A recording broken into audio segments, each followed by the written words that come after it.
So hello everyone, welcome to our YouTube channel Engineers Career Point. So friends, आज हम बात करेंगे PSSB का जो एग्ज़ाम है दैट इज़ ऑन 10th अगस्त, उससे रिलेटेड जो नॉन टेक पार्ट है। बेसिकली अगर मैं बात करूं एप्टीट्यूड की, आज मैं प्रीवियस ईयर जो PSSB में जो क्वेश्चंस आए थे उनकी बात करूंगा और साथ ही साथ कुछ प्रैक्टिस क्वेश्चंस भी यहाँ पे हम करेंगे। और अगर मैं थोड़ी सी आपको जानकारी दूं कि 5 नंबर का कहा हुआ है कि जो एप्टीट्यूड है, और जिसमें से पर्टिकुलर कहा हुआ है कि 2 मार्क्स जो आपके आएंगे that is basically from the graph and pie chart area, and जो 3 नंबर का जो मैथमेटिक पोर्शन है that is relate with the percentage भी हो सकता है और any topic related to the mathematics भी हो सकता है। ठीक है, तो एक एक करके सभी को देखेंगे, लेकिन उससे पहले if you are preparing for AE and JEE exam you can join Engineers Career Point at Sector 34 in Chandigarh. So शुरू करते हैं। ये प्रीवियस ईयर क्वेश्चन में लेके चल रहा हूँ। देखिए 2 मार्क्स का ग्राफ का आना तय है और ये प्रीवियस ईयर जो ग्राफ आया था आज हम उसकी बात कर रहे हैं। तो यहाँ पे क्या कहा हुआ है, answer the 2 question based on the following, a company expenditure in lakh per annum over the given year. सबसे पहला काम तो आपको क्वेश्चन जरूर पढ़ना है कि क्या है क्वेश्चन, क्या कह रहा है। यहाँ पे एक्सपेंडिचर की बात कर रहा है, कंपनी के एक्सपेंडिचर कितने हुए। तो अगर देखें सैलरी में उसका 288 लाख का एक्सपेंडिचर हुआ, फ्यूल में इतना, बोनस में इतना, इंटरेस्ट में इतना, टैक्सेस में, ये सारा खर्चा है 1998 का, 1999 का ये है, 2000 का ये है, 2001 का ये है, 2002 का ये है। तो अब क्वेश्चन क्या कह रहा है, देखिए क्वेश्चन क्या कह रहा है अगर आप ध्यान से देखें कि what is the expenditure, what is the percentage of total expenditure on all item in 1998 to the total expenditure in 2022 basically.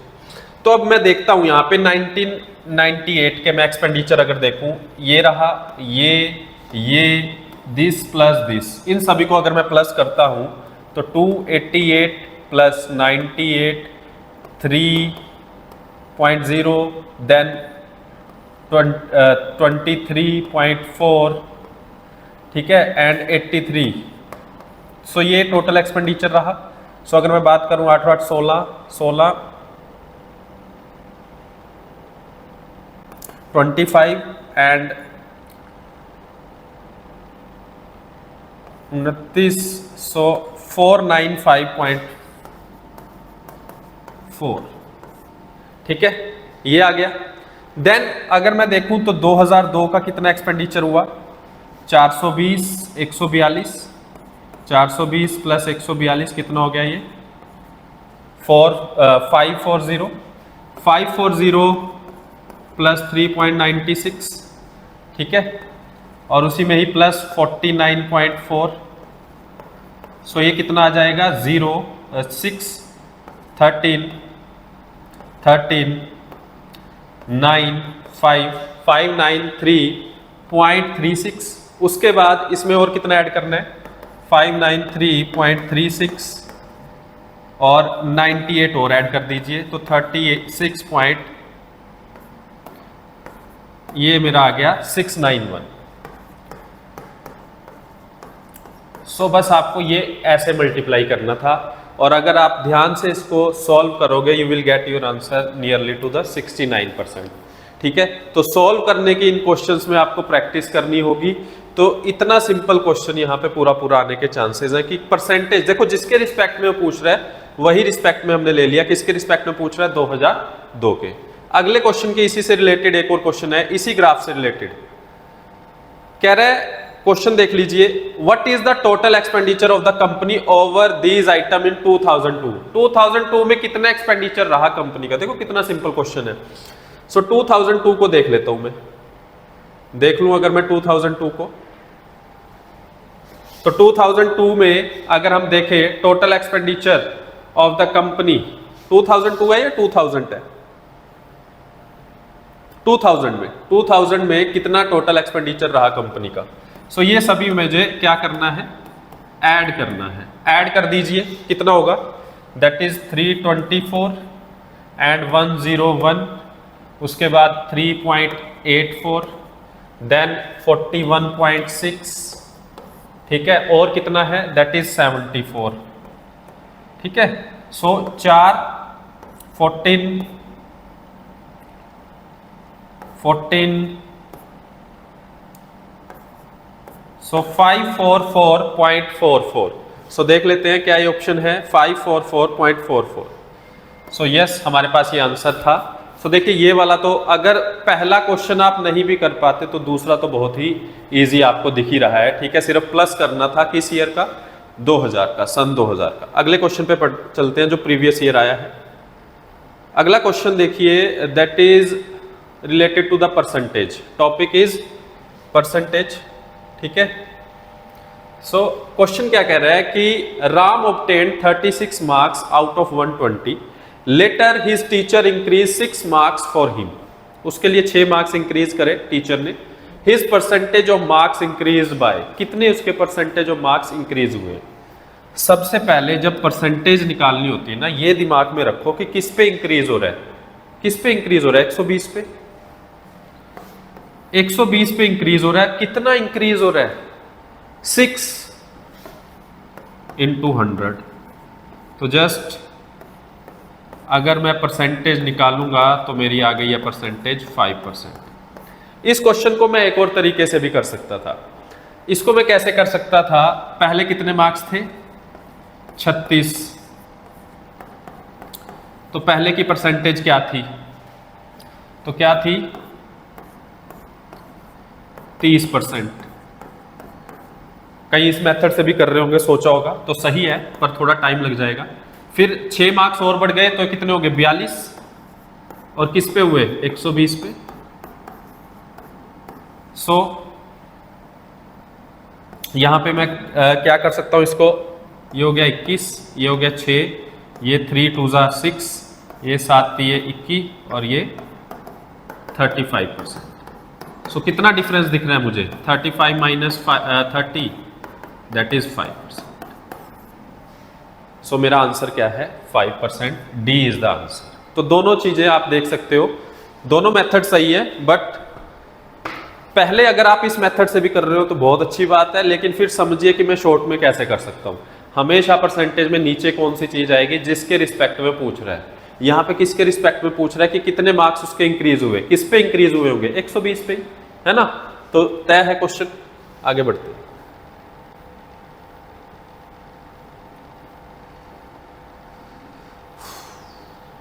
हाँ जी, that is unit digit concept. ये नंबर सिस्टम से क्वेश्चन आया हुआ है। इस क्वेश्चन में पूछ रहे हैं द यूनिट डिजिट इन 6374 की पावर 1793, 625 की पावर 317। तो कभी भी एक बात समझना, जब भी यूनिट डिजिट किसे बोलते हैं, मान लीजिए 343 है, ये है यूनिट डिजिट, यूनिट प्लेस पे, ये टेंस प्लेस पे है, और ये 100 प्लेस पे है। तो इस यूनिट को पूछ रहा है कि वो सबसे आखिरी वाला यूनिट वो कौन सा होगा जब हम इन सभी को मल्टीप्लाई करेंगे, ठीक है। तो अब मैं ध्यान से देखूं कि 5 की पावर कुछ भी है, ठीक है।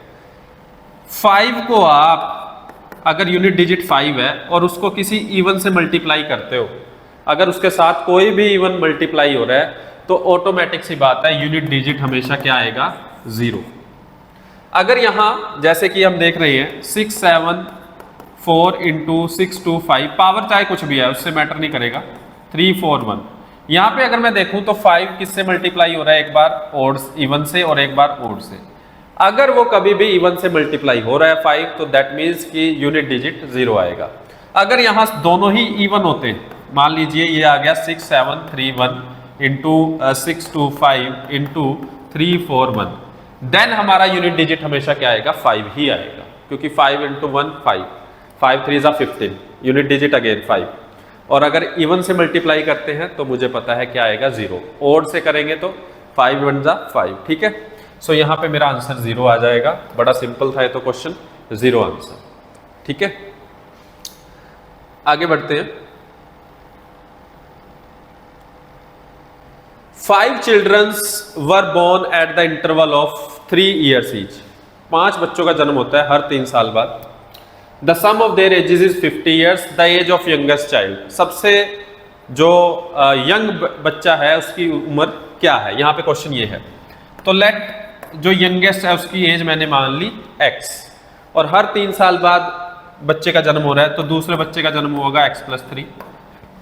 तीसरे का x+6, चौथे का x+9, पांचवे का x+12।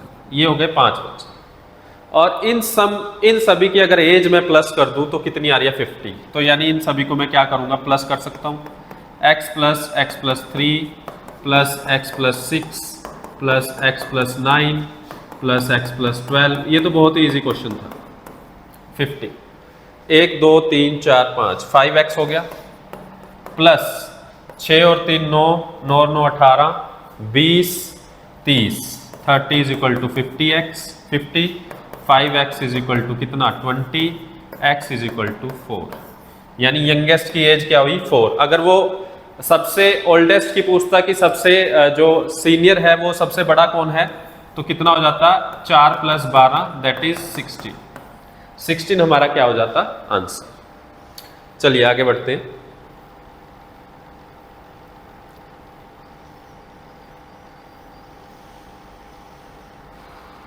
Next question is related to the average plus AP का मिक्सचर आया हुआ है क्वेश्चन में। If you see that if the average of 35 consecutive even number, क्या कह रहा है, is 44, find the sum of first and last number. तो सबसे पहले तो एवरेज का फॉर्मूला क्या होता है, इसमें को बहुत सारे बच्चे कंफ्यूज होते हैं। एवरेज का फॉर्मूला होता है सम ऑफ नंबर्स, जितने भी नंबर्स हैं, और टोटल नंबर्स कि कितने नंबर है। मान लीजिए 5 नंबर थे, A1 A2 A3 A4 A5, तो नीचे क्या आएगा, सिर्फ 5, क्योंकि टोटल नंबर्स कितने थे 5। तो ये मेथड होता है एवरेज का। अब मैं यहाँ पे एपी की भी बात करूंगा, अर्थमेटिक प्रोग्रेशन। एपी के 2-3 फॉर्मूले आपको ध्यान रखने हैं, जिसकी हम यहाँ पे चर्चा भी करेंगे। वो कौन कौन से हैं, एक होता है an is equal to a plus n minus 1d, और एक होता है sum is equal to n/2 2a plus n minus 1d, और एक होता है Sn, इसी का ही भाई है, a plus l, and that an can be l, last term. ठीक है। अब यहां पे क्या कह रहा है, if the average of 35 consecutive even number is 44। Average दी हुई है 44, कितने नंबर्स की, कितने नंबर्स की 35, और ये रहे वो नंबर्स। ठीक है, 35 से उन नंबर को ऐड कर करके, यानी जितने भी 1 से लेके 35 तक जितने भी वो नंबर लगे रहे, उनको अगर मैं 35 से डिवाइड करूं तो एवरेज कितनी आ रही है 44। तो यानी अगर मैं उन सभी का सम निकालना चाहूं तो कितना आ जाएगा, 44 इंटू 35। ये कितना होगा, 44 इंटू 35 अगर मैं करूं,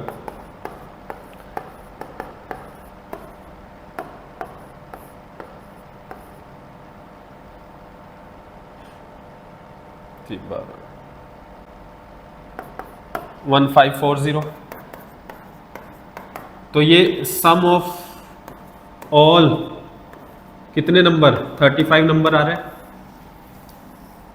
अब मुझे वो क्या कह रहा है कि पता करो पहले और लास्ट टर्म का सम क्या रहा होगा। अब मेरे पास सिर्फ एक ही ऑप्शन है, मेरे पास सम तो आ गया, यानी Sn कितना आ गया, कितना आ गया 1540, और n भी मुझे पता है कितनी टर्म्स हैं 35। अब फर्स्ट और लास्ट टर्म का सम निकालना है, ये रहा वो ऑप्शन, फर्स्ट और लास्ट सम का सम ही है ये फॉर्मूला। तो मैं क्या कर सकता हूँ, sum is equal to n/2 a plus l। तो मुझे क्या करना है, 1540 divide by 35/2 a plus l, और ये ऊपर जाएगा, इससे मल्टीप्लाई होगा तो कितना आ जाएगा, ये 3080 divide by 35 is equal to a plus l। और अगर आप इसे डिवाइड करते हो, ये हो गया 5 7 ज़ा 35, 5 6 ज़ा 30, 5 1 ज़ा 5 एंड 6, सो 7 8 ज़ा 56, 7 8 ज़ा 56। सो सम आ गया मेरे पास C। So very important, 2 mixture किए हुए थे इसमें, बहुत ही अच्छा क्वेश्चन था। ठीक है, जिसको आइडिया होगा इन फॉर्मूलाज का वो अच्छे से कर पाएगा। अब ये तो बात होगी कि इसने सम ही पूछ लिया था, इसलिए मैंने ये वाला यूज कर लिया। अगर वो पहली टर्म पूछ लेता फिर क्या करते, फिर हमें यहाँ पे यूज करना पड़ता फॉर्मूला। ठीक है, ए हमें पता नहीं क्या है, कुछ भी हो सकता है, ए अपने आप से 2 मत ले लेना क्योंकि इवन की बात कर रहा है वो। ठीक है, ए हमें पता नहीं, डी हमें पता है। डी क्या रहेगा, डिफरेंस तो 2 ही रहेगा ना, क्योंकि 2 के बाद 4, क्योंकि इवन नंबर्स की बात कर रहा है। अगर पहला नंबर 34 होगा तो अगला 36 होगा, लेकिन हमें पहले नंबर का नहीं पता, लेकिन डिफरेंस तो पता है ना, डी कितना है 2। तो ये फॉर्मूला आपको ध्यान रखना है। Next question is, there are 20 student in a mountain climbing camp. If the number of students increase by 5, then expenditure of the mess increase by 35 per day, while the average expenditure per head reduced by 3. Find the original expenditure of the camp. Let, अब मैं मान लेता हूं, let average is equal to x. ठीक है, average कितनी रही camp की, x. सो टोटल एक्सपेंडिचर कितना रहा होगा शुरुआत में, 20 स्टूडेंट थे, x एवरेज था, that is 20x. Okay, now what he is saying that if expenditure of mass is increased by 35, if expenditure of mass is increased by 35, okay, but the average is reduced by 3, यानी average हमारी कितनी थी, now average is x minus 3, reduce हो गई. And क्यों हुई reduce, because there are 5 more student added. So total student when 25 became, the average is reduced by, जो previous average थी 20x थी, तो अब कितनी हो जाएगी 25x minus 3 and minus 20x. क्यों, क्योंकि दोनों का डिफरेंस कितना है 35, क्योंकि क्या हो गया है 35 रुपए बड़े हैं वो, यानी दूसरे वाले केस में 35 रुपए ज्यादा होंगे पहले वाले के मुकाबले, तभी तो डिफरेंस 35 आया, 35 रुपए. सो ये हमारी इक्वेशन बन गई, समझ पा रहे होंगे आप लोग. तो अब क्या होगा, 25x 75 minus 20x is equal to 35. So यहां से 25x minus 20x is equal to क्या आ गया, 35 plus 110. So 5x is equal to 110, x is equal to 5 2 10, 5 2 10. तो x की वैल्यू आ गई 22. तो ओरिजिनल कितना था 20 इंटू 22. सो अगर मैं देखूं तो 440 आपका आ जाएगा. तो आंसर हमारा क्या आ गया 440. इक्वेशन हमने सोचनी है कि किस तरह से बन सकती है, क्योंकि 35 रुपए इंक्रीज हो गए. पहले जो एवरेज था अब जो एवरेज है, पहले जो था अब जो था, दोनों में अंतर कितने का, 35 का. तो 35 अंतर इज इक्वल टू 35. पहले कितना था, कम होगा, क्योंकि अब बड़ा है तो बड़े वाले को पहले लिखते हैं. सो 25x माइनस 3. 25 क्यों, क्योंकि 5 और स्टूडेंट आए थे. माइनस 3 क्यों करा, क्योंकि एवरेज में 3 का 3 रिड्यूस हुई थी एवरेज में, माइनस 20x. ठीक है, so that is the equation. आगे बढ़ते हैं.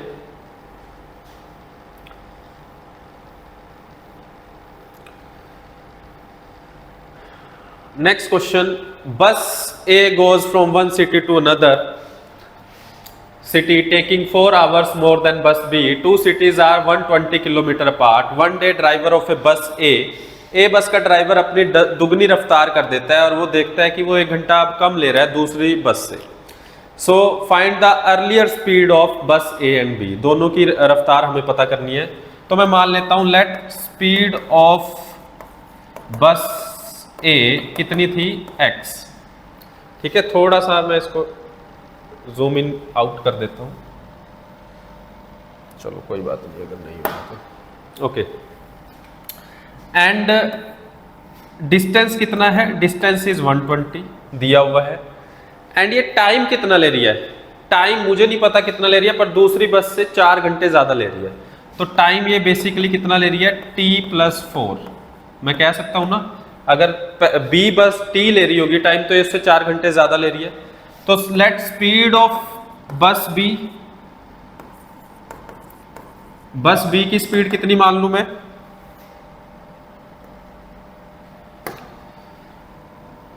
इसकी y मान लूं. ठीक है, और डिस्टेंस ये भी कितना चल रही है 120. ओके, और टाइम कितना ले रहे हैं ये t।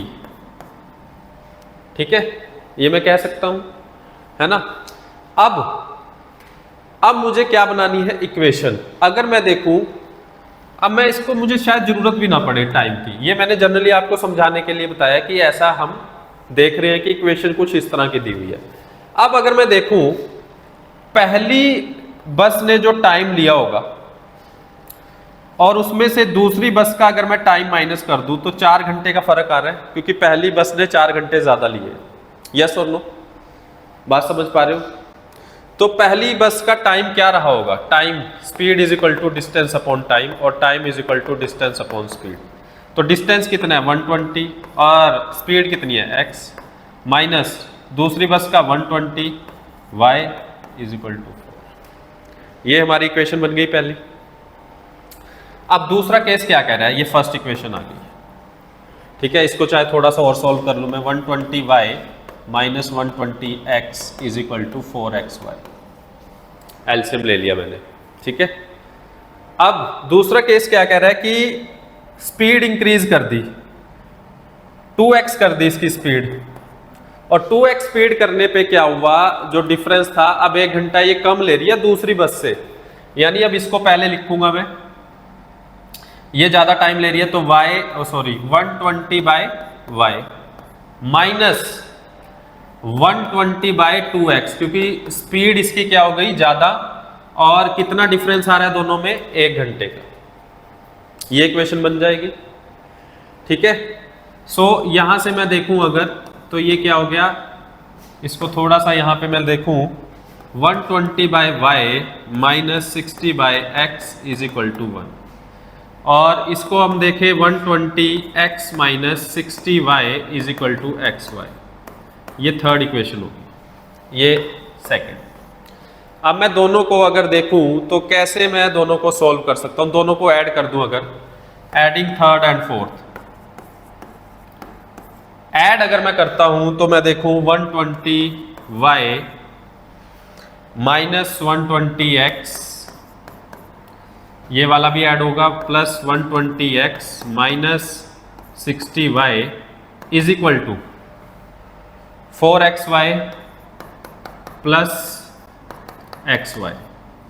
सो माइनस माइनस ये कैंसिल आउट हो गया x वाला, तो 120y minus 60y 60y is equal to 5xy, और यहाँ से y भी कैंसिल हो गया, तो 60/5 is equal to x। So 12 speed आई, 12 किलोमीटर प्रति घंटे की स्पीड आई बस एक ही। तो ये तो कई ऑप्शंस में दिख रहा है मुझे। अब y की क्या स्पीड रही होगी, तो किसी भी इक्वेशन में डाल दो, आप किसी भी इक्वेशन में डाल दो, इसमें डालना है इसमें डाल देते हैं। सो 120, तो 120 इंटू वाई माइनस 120 इंटू कितना आ रहा है 12 is equal to 4, 120 into y. 120 तीनों में कॉमन आ रहा है, और अगर आप इसे सॉल्व करोगे तो 20 आपका आ जाएगा, that is a will be the answer. So question को समझना पड़ेगा, ये थोड़ा सा लेंथी था। ठीक है, तो स्पीड एंड डिस्टेंस का ये क्वेश्चन हमारे पास आया हुआ था। आगे बढ़ते हैं। नेक्स्ट जो क्वेश्चन है ये बड़ा सिंपल आ गया, इसको सॉल्व करना है, और मुझे पता है मेरे पास होता है बोर्ड मास। सबसे पहले ब्रैकेट को सॉल्व करूंगा, ब्रैकेट मुझे दिख रही है, ये रही है। तो शुरू करते हैं।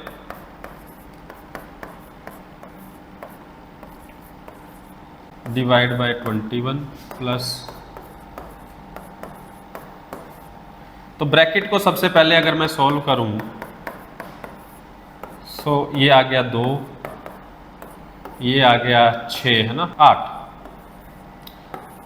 ठीक है, 21 इंटू 3 इंटू 7 10, सो 21 इंटू 3 इंटू 70 21 इंटू 210। सो अब आप समझ ही सकते हो, 21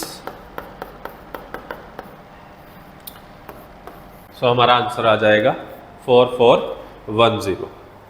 ठीक है, तो ये तो बड़ा इजी था, अगर इस तरह का आ जाए तो अच्छी बात रहेगी आप लोगों के लिए, है ना। नेक्स्ट आगे बढ़ते हैं। तो क्वेश्चन इजी भी आ सकते हैं डिफ़िकल्ट भी आ सकते हैं। जैसे इस क्वेश्चन में कई लोग परेशान हो सकते हैं। 5% of A is equal to B, 5% of A is equal to B.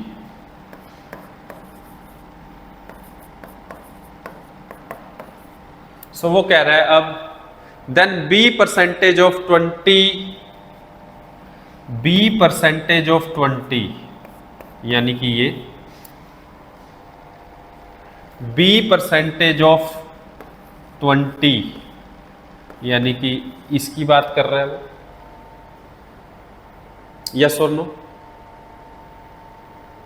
तो क्या बनेगा 20% ऑफ, ये क्या दिख रहा है मुझे, 20% ऑफ ए बाय 20, यही तो पूछ रहा है बी परसेंटेज ऑफ 20।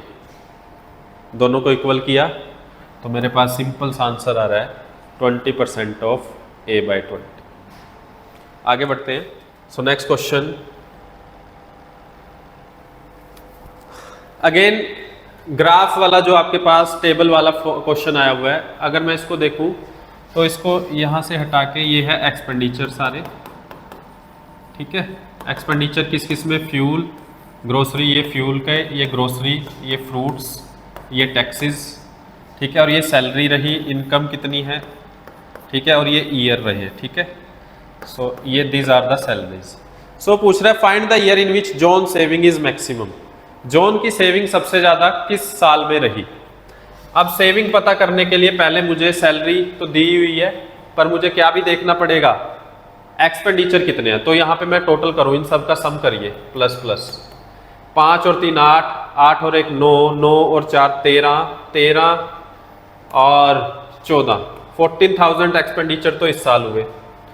7 और 4 11, 12, 12 और 4 16, 16 9 16 और 17 300 के आसपास एक्सपेंडिचर यहाँ पे हो रहा है। 6 4 10, 11, 11 और 4 15, 15 और 10 16, 16 500 यहाँ पे हो रहा है एक्सपेंडिचर। अगले में 8 और 5 13, 14 15, 15 और 5 20, 20 500 यहाँ पे हो रहा है। तो ये खर्चा हो रहा है। अब मुझे पता है कि मैक्सिमम सेविंग कहाँ पे होगी। 50,000 में से 20,500 निकाल दूं तो कितने बचेंगे, सेविंग कितनी हो रही है इस साल में, 29,500। चलिए 47,000 में से 16,500 निकाल दूं तो कितने हो गए सेविंग, 30,500, है ना। 45,000 में से 17,300 निकाल दूं तो कितना लगभग सेविंग होगा, 28 के आसपास, है ना। और 40,000 में से 14,000 निकाल दूं तो ऑब्वियस सी बात है 26,000 के हमारी क्या होगी, सेविंग होगी, है ना। सो सबसे ज़्यादा सेविंग मुझे दिख रही है कहाँ पे, 2022 में। तो हमारा आंसर हो जाएगा कौन सा, सी। आगे बढ़ते हैं।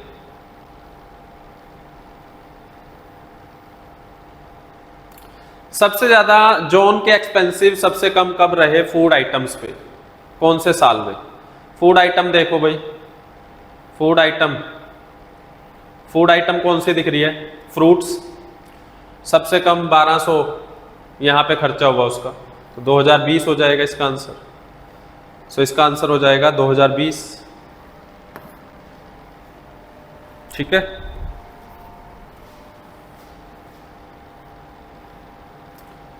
Next, that is from simple interest and compound interest topic and the question is of simple interest, ठीक है। क्वेश्चन जो है लेकिन वो कहाँ का है, सिंपल इंटरेस्ट का है। क्वेश्चन देखते हैं। अनुराधा lent 5,000 टू गौरी, अनुराधा ने गौरी को 5,000 रुपए दिए फॉर 2 years एंड 7,500 किसको दिए, चंदन को, फॉर 4 years। सिंपल इंटरेस्ट दोनों के केस में सेम था। जब उसे ब्याज मिला दोनों का ब्याज मिला के उसे टोटल पैसे कितने मिले, 2200। तो simple interest in first case plus simple interest in second case कितने मिले, टोटल 2200। यहीं से क्वेश्चन आपका सोल्व होना है। तो 2200 मिले तो सिंपल इंटरेस्ट का फॉर्मूला क्या होता है, P into R into T by 100 plus P into R into T by 100 है ना। अब रेट ऑफ इंटरेस्ट दोनों में क्या था, सेम था, तो मैं रेट को बाहर रख लूँ, ठीक है, बाय 100 को भी बाहर रख लूँ, P into T plus P into T. अब पहले केस में क्या कर रहा है, ये प्रिंसिपल कितना दे रहा है, 5000, और कितने साल के लिए, कितने साल के लिए दिया, 2, प्लस दूसरे केस में 7500 कितने साल के लिए, 4, इज इक्वल टू 22। ठीक है, अब बस हमें सॉल्व करना है। 10,000 और ये कितना हो गया, 30,000 is equal to 22। So R by 100 ये हो गया 40,000 इज इक्वल टू 22, और इसको मैं यहीं पे कर ही देता हूँ cancel. So rate of interest 2200 divide by 400। सो हमारा रेट ऑफ इंटरेस्ट क्या आ जाएगा, ये हो गया 11, ये 2, तो 5.5 हमारा रेट ऑफ इंटरेस्ट, बी हमारा ऑप्शन हो जाएगा। आगे बढ़ते हैं।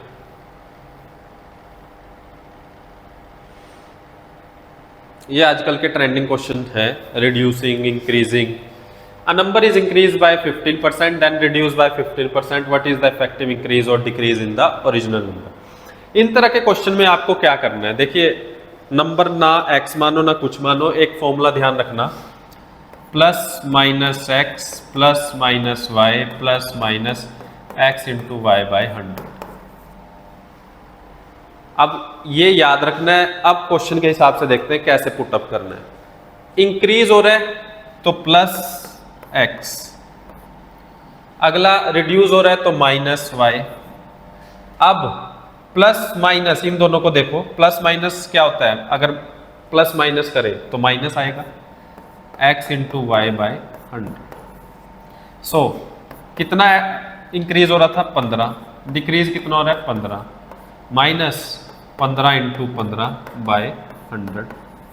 ये कैंसल आउट हो गया, 15 15 225 बाय 100, तो कितना बना, माइनस 2.25। माइनस का मतलब क्या हो रहा है, डिक्रीज हो रहा है, तो डिक्रीज बाय 2.25।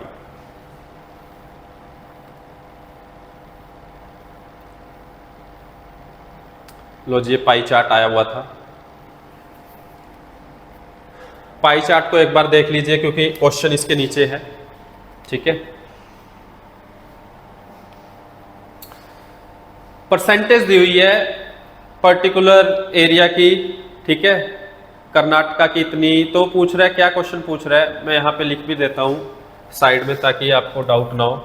कर्नाटका की दी हुई है कितनी, 15%, और अदर्स की है 5%, और यूपी की है 35, और महाराष्ट्र की है 15, और बिहार की है 30। सो क्वेश्चन क्या कह रहा है देखते हैं। कह रहा है how many total users are there from UP Bihar and Maharashtra.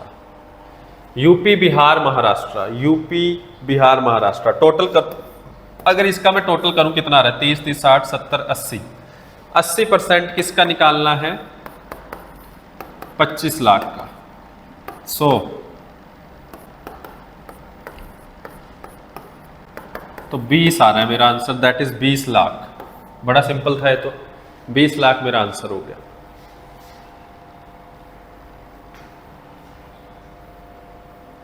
एक और पाई चार्ट है, वही सेम क्वेश्चन है, लेकिन इस बार वो पूछ रहा है what is the central angle for Karnataka app user. Angle पूछ रहा है। एक चीज ध्यान रखना यहां पे मैं बताना चाहूंगा, 100% is equal to 360 degree is equal to 24 hours. 100% होता है पूरा एंगल, 360 डिग्री होता है, आवर्स कितने होते हैं, 24 होते हैं। लेकिन यहाँ पे हमें इन दोनों का यूज करना है क्योंकि वो परसेंटेज में हमें चीज दी हुई है, डिग्री में पूछना चाह रहा है। तो 1% किसके इक्वल होगा, 360 बाय 100। तो अब किसके बारे में पूछ रहा है, what is the centre angle for Karnataka. अब कर्नाटका का एंगल कितना है, 15% है सच। इसका एंगल कितना होगा, अब मुझे पता है 1% किसके इक्वल है, 360/100। तो बस सॉल्व करिए, ये 3 पे, ये 2 पे, ये 18 और 18 तो ये 54, ठीक है। तो 54 डिग्री हमारा एंगल आ गया। ये सबसे इंपॉर्टेंट क्वेश्चन है। अगर सपोज करो डिग्री दी होती और एंगल निकालना होता तो बस क्या करना था, 100% मुझे पता होता है 360 डिग्री के है, तो 1 डिग्री किसके इक्वल हो जाता, 100%/360, ठीक है। तो ऐसे ही करना है। अगर कहता डिग्री दी हुई है आवर्स में कन्वर्ट करो, वो भी हो सकता है, that is also done.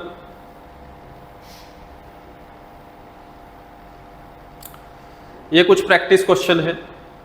Practice question देखते हैं। फर्स्ट क्वेश्चन कह रहे 11 डिजिट्स का नंबर है 88P5540858K6 K is not equal to P is divisible by 72 कह रहा है, और ये सारा अक्षर किससे डिविजिबल है, 72 से।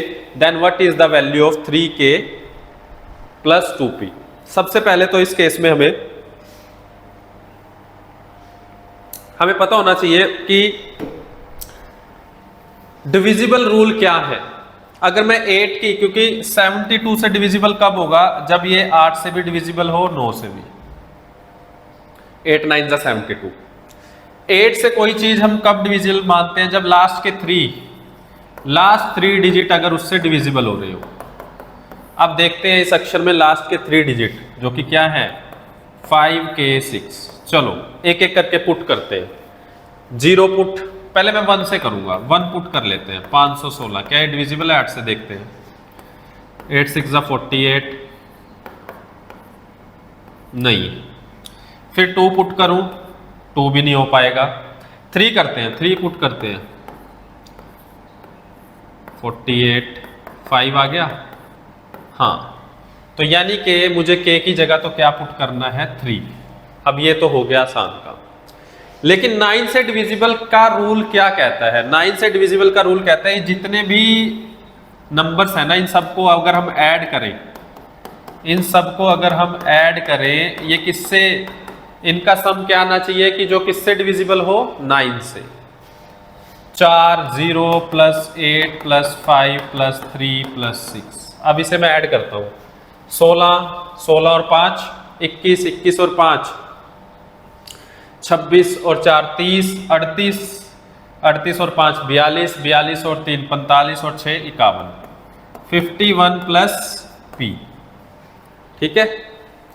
51 + P आ रहा है, यानी अब कितना और ऐड किया जाए कि ये किससे ऐड हो जाए, यानी किस पे, 9 से डिविजिबल हो जाए। एक बार और चेक कर लेते हैं। 8 + 8 16, 21, 21 और 5 26 और 4 30, 38, 43 और 3 46, 52 आ गया ना, 52, ठीक है, 52 आ गया।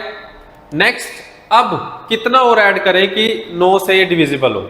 तो 8 का अगर मैं टेबल देखूं, ठीक है, सॉरी 9 का, 9 4 जा 36, 9 5 जा 45, 9 6 जा 54। तो यानी कितने की जरूरत और पड़ रही है P में, अगर मैं 2 की वैल्यू रख दूं तो ये क्या हो जाएगा, डिविजिबल हो जाएगा। तो यानी कि K की वैल्यू मैं 3 रख रहा हूं और P की वैल्यू अगर 2 रखूं तो ये पूरा 72 से डिविजिबल है। अब मुझे इन दोनों की वैल्यू कहां रखनी है, 3K + 2P। 3 कितना, 3K कितना है 3, P कितना है 2, 3 3 जा 9, 2 2 जा 4, कितना आ गया 13। तो हमारा आंसर क्या हो गया, C 30। आगे बढ़ते हैं।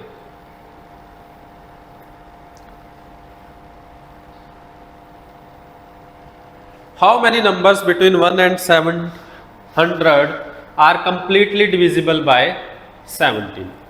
अब मुझे पता है 1 से 700 तक पहला जो डिजिट 17 से डिविजिबल होगा वो 17 ही होगा, फिर 34 अप टू लास्ट कौन सा होगा? तो लास्ट पता करने के लिए मैं 700 को डिवाइड कर लूं 17 से, अगर मुझे लास्ट डिजिट का पता करना है। तो 17 को मैं देखूं अगर 85, ये तो ज्यादा हो गया, 4 से ठीक है 68, 20, तो यानी 3 ज्यादा है 700 में भी डिविजिबल होने से, तो यानी 3 माइनस कर दूं क्योंकि 700 तक का देखना है मुझे। तो ये आ गया 697, ये वो लास्ट नंबर होगा जो 17 से डिविजिबल होगा। तो अब मुझे टोटल टर्म्स निकालनी है, ये कितनी टर्म्स हैं, ये पहली ये दूसरी, 697 तक कितनी है। तो मेरे पास इतना टाइम तो है नहीं, तो मैं क्या करूंगा, A N is equal to A plus N minus 1d।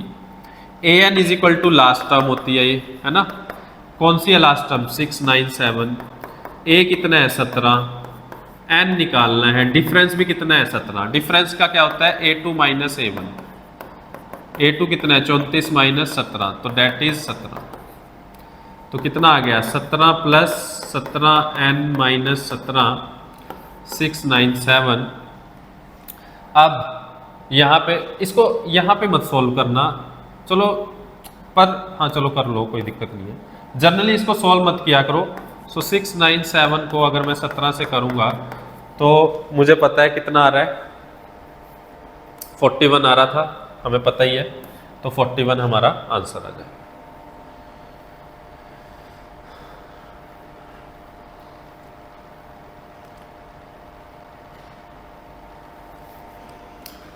That is very important question. The sum of the digits of a 2-digit number is 12 and the number obtained by interchanging its digits exceeds the given number by 18. The number is, तो number पूछ रहा है वो क्या है।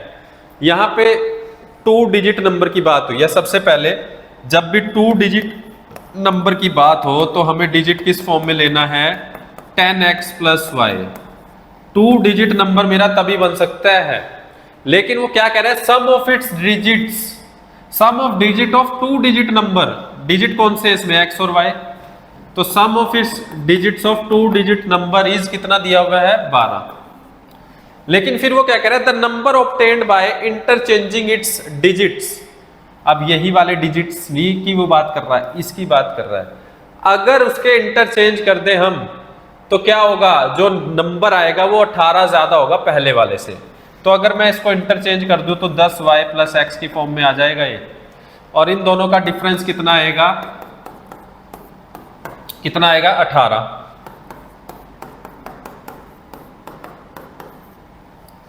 ठीक है, अब देखते हैं इसको सॉल्व करते हैं। 10y plus x minus 10x minus y is equal to 18। यहां से मेरे पास क्या बचा, that is 9y minus 9x is equal to 18 और y minus x is equal to 2। So यहाँ से मैं दोनों को सोल्व कर लूँगा, तो y is equal to 2 plus x आ गया, और y is equal to 2 plus x है तो यहाँ पे मैंने पुट कर दिया।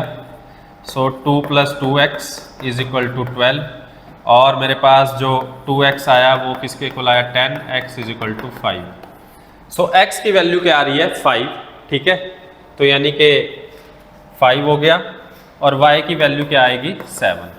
तो इसमें मैंने पुट करना है x की वैल्यू 5 और y की 7। सो 50 प्लस 7 दैट इज 57, तभी तो 2 डिजिट बनेगा 7। ठीक है, अच्छा एक और चीज, आप इसी डिजिट से कैसे सोल्व कर सकते थे, 76 और 67 का डिफरेंस 18 आ रहा है, नहीं आ रहा।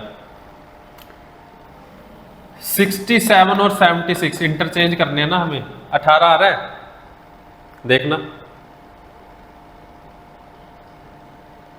नहीं आ रहा। 70 और बिल्कुल भी नहीं आ रहा। 27 और 72 का डिफरेंस ये तो बहुत ज्यादा आ गया, तो 57 और 75 का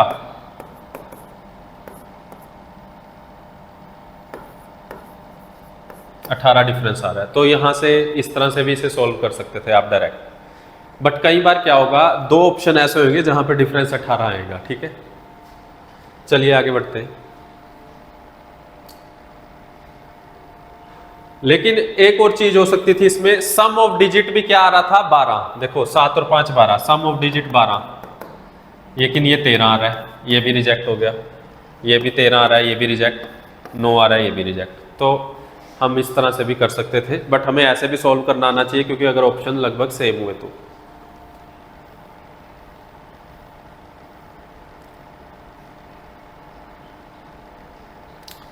What is the sum of square of the numbers from 3 to 18? क्या स्क्वायर होगा सम ऑफ स्क्वायर्स ऑफ फ्रॉम 3 से 18 तक की अगर हम बात करें तो सम ऑफ स्क्वायर का फॉर्मूला होता है, याद रखना है सम ऑफ स्क्वायर्स का फॉर्मूला। अगर आपको स्क्वायर के सम का फॉर्मूला पता करना है n+1 2n+1/6, ये हमारा फॉर्मूला होता है। जिसको ये याद होगा वही ये क्वेश्चन कर पाएगा। अब वो लेकिन कहां से कहां कह रहा है, नोट 1 से 18, 3 से 18, बट मैं 18 तक का पूरा ही स्क्वायर ले लेता हूं।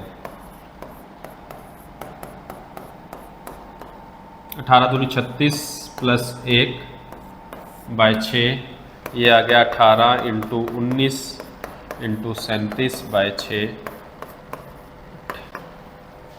ये कितना आएगा,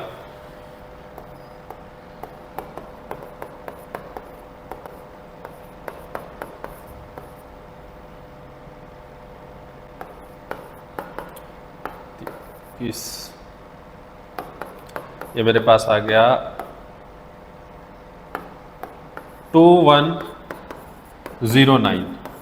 लेकिन ये तो 1 से 18 तक का सम आया है, मुझसे तो वो कितने तक का पूछ रहा है, 3 से 18। तो मुझे इसमें से क्या माइनस करना पड़ेगा, 1 का स्क्वायर प्लस 2 का स्क्वायर, तो ये कितना हुआ, 5 माइनस करना पड़ेगा, तभी तो 3 से शुरू होगा। तो मेरा आ जाएगा डी, हमारा आंसर आ जाएगा। ठीक है, समझ आ रही है बात।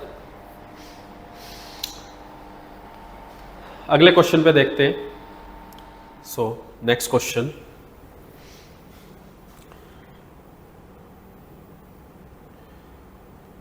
so the question is the fifth part of a number when divided by 3 yields 3 times half of 10th part of half of 80. What is the number? थोड़ा सा confusing है। Let number is x, 1/5th part of a number is divided by 3. It is divided by 3. ठीक है, is yield यानी equal to 3 times किसका, half of 1/10th part of half of 80, है ना, यही हो रहा है, यस और no.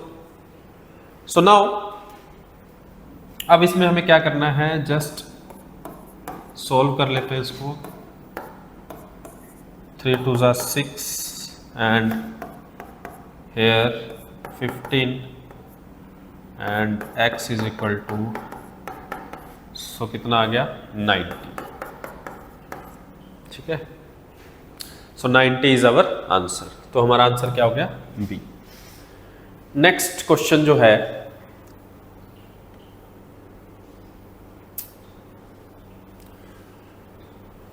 "20% of a population of a city died due to war and of the remaining population 5% died in the epidemic. If the present population of the city is 15,200, then he is saying that find the population of the city before the war."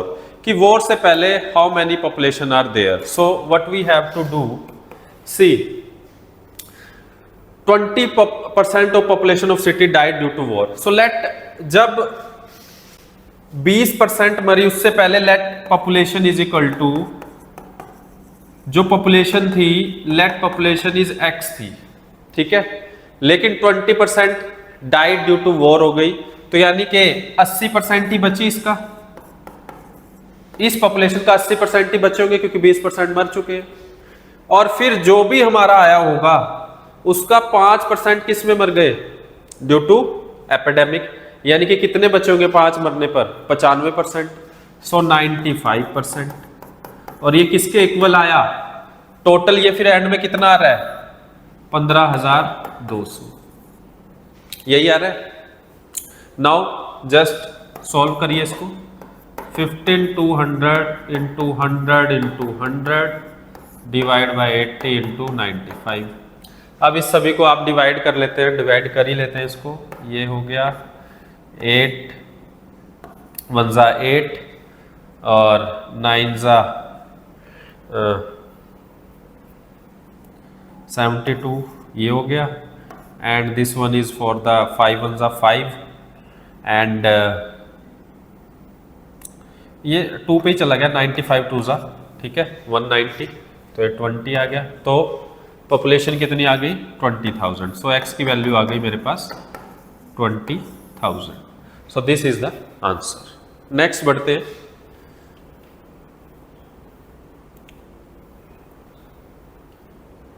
Again वही question वैसा ही। भुवन salary was first decreased by 16% and then increased by 25%। तो पूछ रहा है percentage change क्या रहेगा। First decreased सो -16, फिर increase 25 plus minus minus 25 into 16 divide by 100। सो ये कितना आ गया यहाँ से 9 plus if I divide that 25,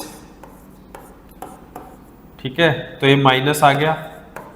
सो कितना 5% इंक्रीज करेगी। So D will be the answer.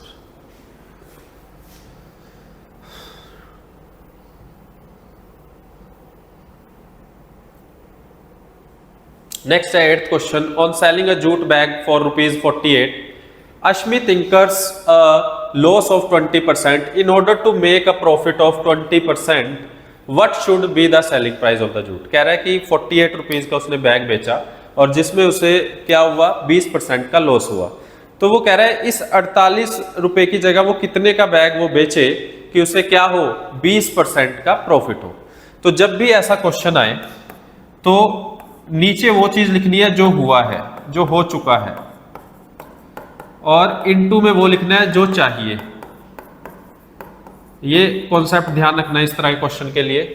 और कितने का जो बेचा है वो 48 का। सो हुआ क्या 20% का लॉस, चाहिए क्या 20% का प्रॉफिट यानी 120, सॉरी ये 80 आएगा 80%, क्योंकि 80% की बची होगी वो चीज और चाहिए क्या 120%, ठीक है। मिला कितना 80% लेकिन चाहिए क्या 120%, ठीक है।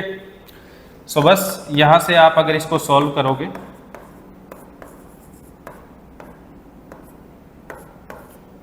तो हमारा आंसर आ गया 72, यानी कि 72 रुपए का अगर वो बेचता है तब जाके उसे कितने का प्रॉफिट होगा 20% का। ये बिल्कुल सिंपल सा फॉर्मूला है इसके लिए।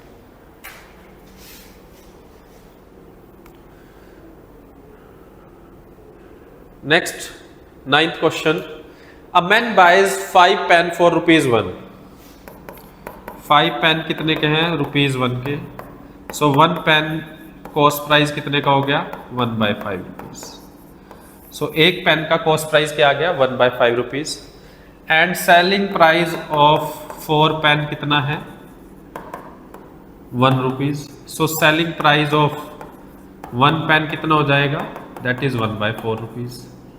और प्रॉफिट अगर मुझे निकालना हो, प्रॉफिट क्या होता है selling price minus cost price. So selling price कितना है 1/4 कॉस्ट प्राइस, लेकिन वो परसेंटेज में पूछ रहा है तो बस परसेंटेज पूछ रहा है तो 1/4 माइनस 1/5। और किस पे होगा प्रॉफिट कॉस्ट प्राइस पे। कॉस्ट प्राइस कितना है 1/5 इंटू 100। इसको अगर मैं सॉल्व करूं 20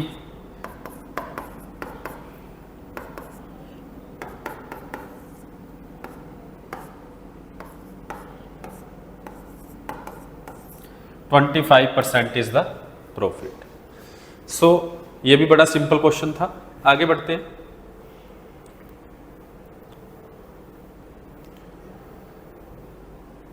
Neha bought a book for 1300 at a discount of 30%। Discount मिलने के बाद उसे कितने की पड़ी बुक, कॉस्ट प्राइस 1300 का, and sold it at A 30% profit, how much did he earn. तो थोड़ा सा कंफ्यूज करने के लिए ये चीज दी है, इसका कोई यूज ही नहीं है। 1300 इंटू 130 की बेची इसने 130% में। 1690। सेलिंग प्राइस आ गया इतना और कॉस्ट प्राइस कितना है 1300, तो कितने का प्रॉफिट आ रहा है? B is the answer.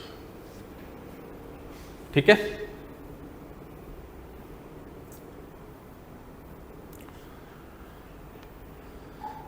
Ratio की बात करते हैं। रेशियो निकालना सिखा देते हैं आपको कि रेशियो कैसे निकाल सकते हो आप लोग। बहुत इंटरेस्टिंग है क्वेश्चन।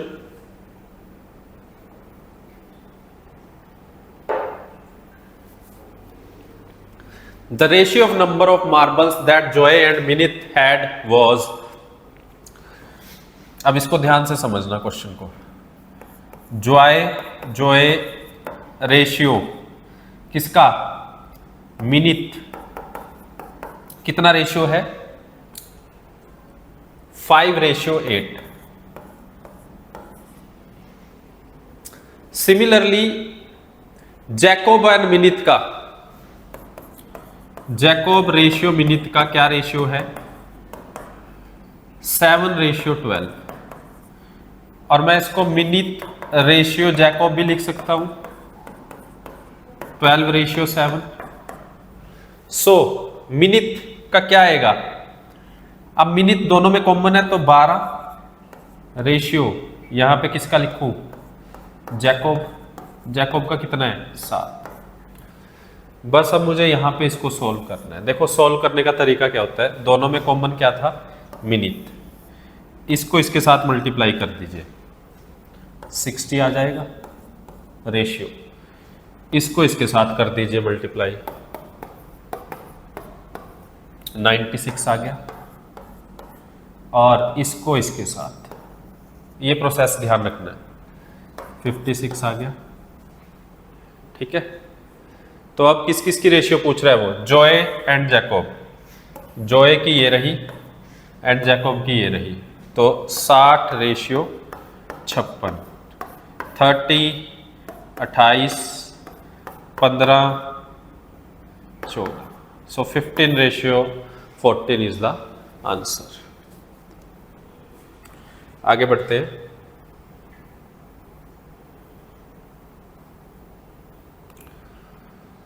सैलरी वाले भी, प्रॉफिट वाले भी आजकल आते हैं कि प्रॉफिट कितना शेयर करेंगे, सैलरी इनकम से related.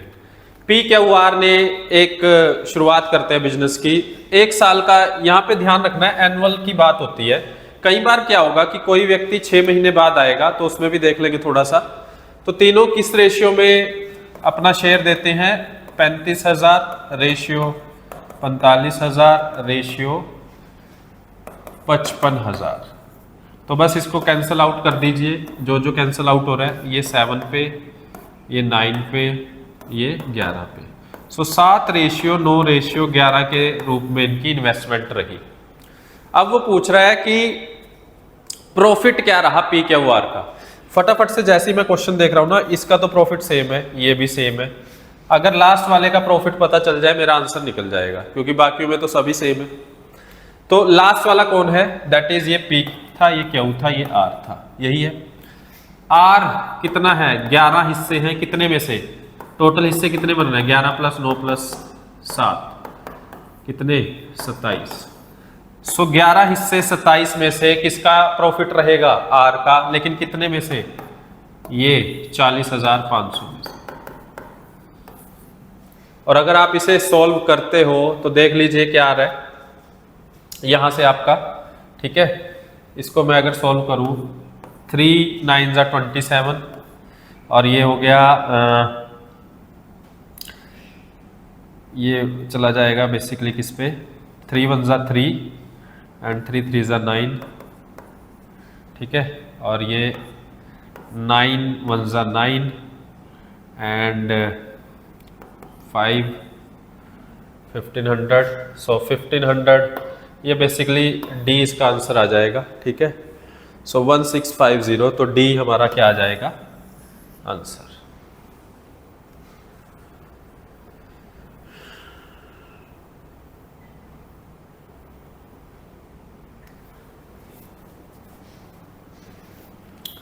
A and B can do a work alone in 30 days and 40 days respectively. In how many days will work be completed if they work on alternate days and starting with B on the first day? यानी पहले B start करेगा alternate day पे, पहले दिन B ने किया, फिर अगले दिन A ने, फिर B ने, फिर A ने, B फिर B ने, फिर A ने। तो ऐसा करने में उन्हें कितने दिन लगेंगे वो काम को कंप्लीट करने में? देखो वर्क वाला जब भी क्वेश्चन आ जाए सबसे पहले आपने एक बेसिक काम करना है। ये आ गया, A कितने दिनों में कर लेता है? 30 में, और B 40 दिनों में। इन दोनों का एलसीएम लो, जो वो एलसीएम आएगा 120 एलसीएम आएगा, दैट इज टोटल वर्क। और मुझे फॉर्मूला पता है वर्क का, क्या होता है? Work is equal to efficiency into time. Efficiency का मतलब एक दिन में कितने काम वो कर रहा है, जितने ज्यादा कर रहा है उतनी ज्यादा एफिशिएंसी होगी उसकी। तो अगर मैं एक ही एफिशिएंसी देखूं, अगर एक ही एफिशिएंसी देखूं, 120 टोटल वर्क है, 120 टोटल वर्क है, और 30 दिन में वो कर लेता है उस काम को, तो एफिशिएंसी कितनी होगी? 120 बाय 3 30, यानी एक दिन में कितने काम निपटा रहा है? 4। और ये कितने निपटा रहा है? 120 बाय 40, ये कितने निपटा रहा है? 3। तो एफिशिएंसी ज्यादा किसकी है? एक ही। अगर ये दोनों ही इकट्ठे होके काम करते तो कितने दिन लगते? क्योंकि मुझे अल्टरनेट डे का निकालना है ना, एक एक दिन का तो निकालना बड़ा मुश्किल है। तो पहले मैं कंबाइन निकाल लेता हूं, जब भी अल्टरनेट निकालना हो तो कंबाइन निकाल लो। Work is equal to efficiency into time. Work कितना है? 120, एफिशिएंसी 4 + 3, दोनों की इकट्ठी निकाल रहा हूं, टाइम। तो 120 बाय 7 आ गया, ये क्या आ गई? टाइम। अगर वो इकट्ठे काम करते तो इतना टाइम, इतने डेज लगते उसे। तो 120 बाय 7 अगर मैं देखूं, 7 1 जा 7, 7 7 जा 49, यानी कि 17 दिन लगते अगर इकट्ठे काम करते, 17 दिन लगते, और एक काम फिर भी बचता रिमेनिंग। लेकिन वो तो अल्टरनेट डे पे कर रहे हैं, तो कितना लगेगा? दुगना 17 का, यानी 17 का दुगना 34 तो आ गया आंसर। 34 देखो अब कहाँ कहाँ पे है, ये रिजेक्ट हो गया, ये या तो ये होगा या ये। अब 34 दिनों में तो काम हो जाएगा, लेकिन अभी एक काम और बचा हुआ है, तो 34 1 बाय। अब क्योंकि ये काम कौन करेगा? क्योंकि B से स्टार्ट हो रहा है, और B की एफिशिएंसी कितनी है? 3, तो नीचे लिख लो 3।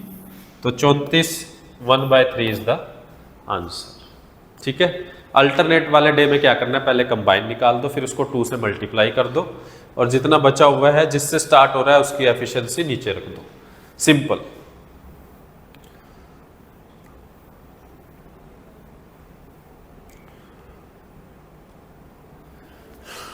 ये भी वर्क एंड टाइम से बेसिकली मुझे पता है M1 D1 H1 W1 rupees, M2 D2 H2 W2 rupees 2। ठीक है। M से मैन, D से क्या होगा?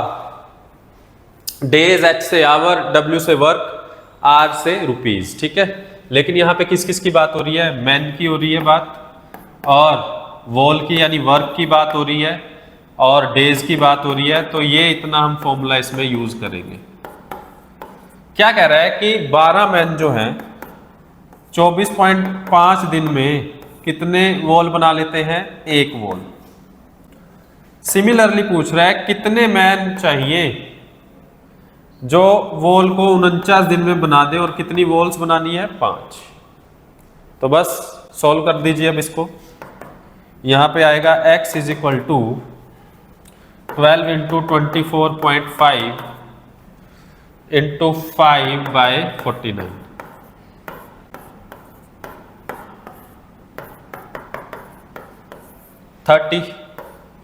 यानी 30 मेंस की रिक्वायर्ड है जो उसी 5 वॉल्स को बना सकते हैं कितने दिनों में? 49 डेज में।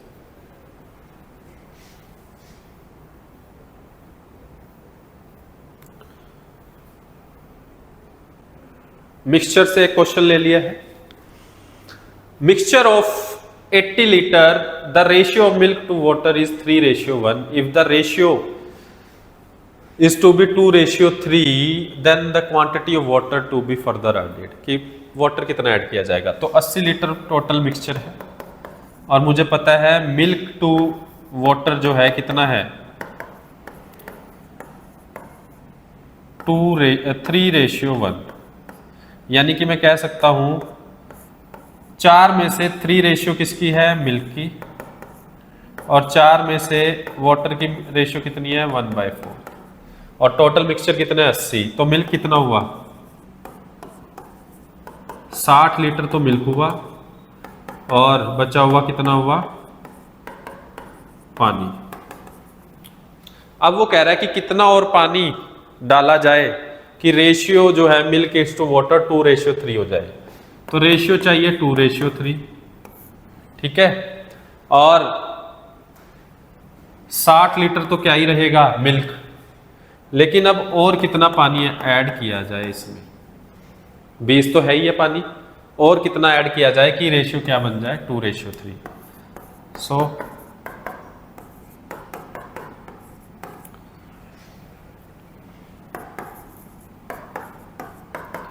2x ये आ गया 140,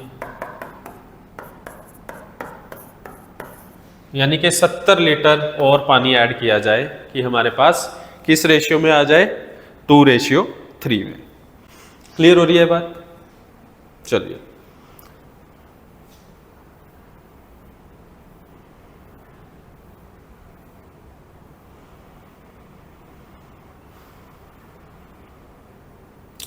an amount doubles itself on simple interest in 4 years. What is the percent per annum rate of interest? ठीक है, क्या परसेंटेज रहेगा per annum rate of interest का?